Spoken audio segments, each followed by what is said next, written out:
Pemirsa, Gubernur Bali Iwayan Koster dan Gubernur Jawa Tengah Ganjar Pranowo menjadi sasaran kemarahan publik atas batalnya Indonesia menjadi tuan rumah Piala Dunia U20.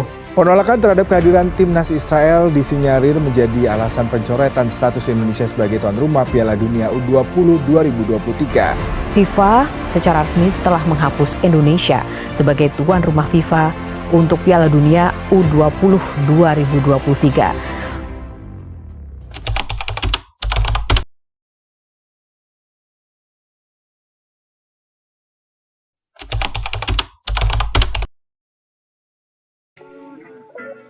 Sebelum membahas penolakan timnas Israel pada pergelaran Piala Dunia U20 yang berujung pada pembatalan Piala Dunia itu sendiri, perlu diketahui terlebih dahulu apa itu politik bebas aktif.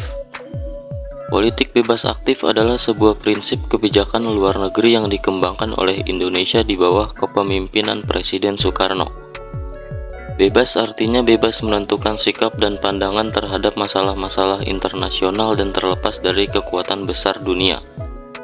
Sedangkan aktif artinya ikut memberikan sumbangan baik dalam bentuk pemikiran maupun menyelesaikan berbagai konflik dan permasalahan di dunia.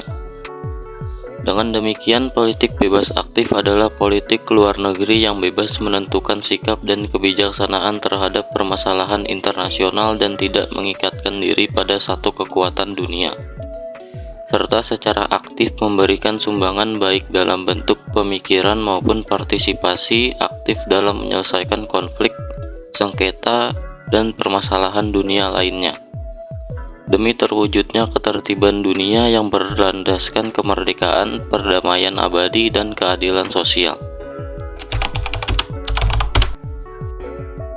Pro dalam penolakan timnas Israel dalam ajang Piala Dunia U20 itu yang pertama ada solidaritas politik. Karena beberapa negara atau kelompok yang menganggap penolakan terhadap timnas Israel ini sebagai bentuk solidaritas politik terhadap Palestina dan mengecam kebijakan Israel terkait konflik Israel-Palestina.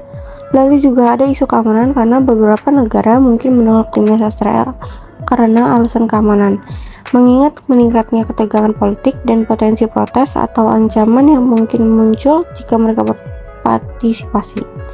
Lalu kontra dalam penolakan timnas Israel dalam ajang Piala Dunia ini itu yang pertama ada prinsip keolahragaan. Ada yang berpendapat bahwa olahraga seharusnya terpisah dari politik, dan penolakan terhadap timnas Israel ini dalam ajang olahraga seperti Piala Dunia U20 dianggap tidak konsisten dengan prinsip-prinsip fair play dan kebebasan olahraga.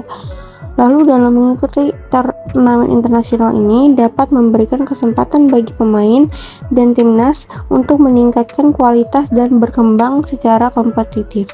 Sehingga penolakan ini terhadap timnas Israel dapat dianggap sebagai pembatasan kesempatan itu.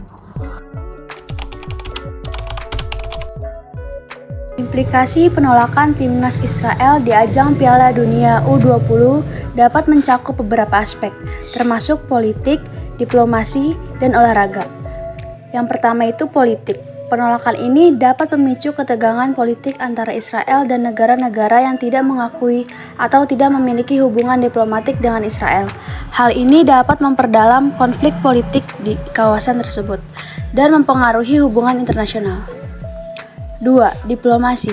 Penolakan timnas Israel dapat menjadi isyarat politik yang kuat dari negara-negara yang menolak mengakui atau mendukung Israel. Ini dapat mempengaruhi diplomasi mereka dengan negara-negara lain, terutama yang memiliki hubungan dekat dengan Israel. Yang ketiga, olahraga. Penolakan ini dapat menimbulkan kontroversi dalam komunitas olahraga internasional. Keputusan tersebut dapat mempengaruhi reputasi turnamen dan memicu perdebatan mengenai keterlibatan politik dalam olahraga. Pihak penyelenggara turnamen dan Badan Olahraga Internasional mungkin dihadapkan pada tekanan untuk mengatasi situasi tersebut dan menjaga integritas kompetisi. Perlu diperhatikan bahwa implikasi spesifik dari penolakan timnas Israel di ajang Piala Dunia U20 dapat bervariasi tergantung pada konteks politik dan diplomasi saat itu. Penolakan timnas Israel selaras dengan pembukaan UUD 1945 di alinea pertama yang berbunyi bahwa sesungguhnya kemerdekaan itu ialah segala bangsa.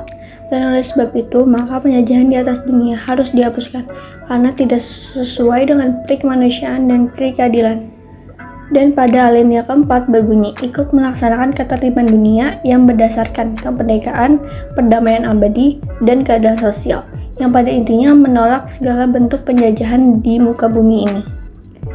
Hubungan Indonesia dan Israel juga tertuang dalam Peraturan Menteri Luar Negeri Republik Indonesia Nomor 3 Tahun 2019 tentang Panduan Umum Hubungan Luar Negeri oleh Pemerintah Daerah yang berbunyi pada bab 10 mengenai hubungan Israel dan Republik Indonesia di pasal 150 tertera bahwa Indonesia tak memiliki hubungan diplomatik dengan Israel dan menentang penjajahan Israel atas wilayah dan bangsa Palestina. Olahraga seringkali menjadi platform yang digunakan oleh pemerintah, kelompok politik, atau individu untuk menyampaikan pesan politik, memengaruhi opini publik, atau tujuan tertentu lebih lanjut. Olahraga dapat berfungsi sebagai alat diplomasi antar negara dan sebagai kesempatan untuk memperbaiki hubungan internasional dan mempromosikan perdamaian. Boikot olahraga internasional atau sanksi pelarangan olahraga dapat digunakan sebagai tekanan politik atau sebagai hukuman terhadap negara atau pemerintah yang diyakini telah melanggar hak asasi manusia atau prinsip-prinsip internasional.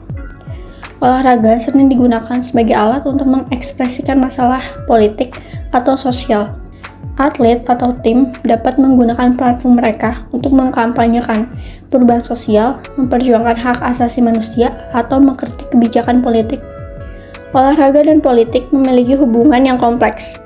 Penting untuk memastikan bahwa olahraga tetap netral dan melindungi integritasnya. Pengaruh politik yang berlebihan dalam olahraga dapat merusak nilai-nilai fair play, kejujuran, dan persatuan yang menjadi dasar penting.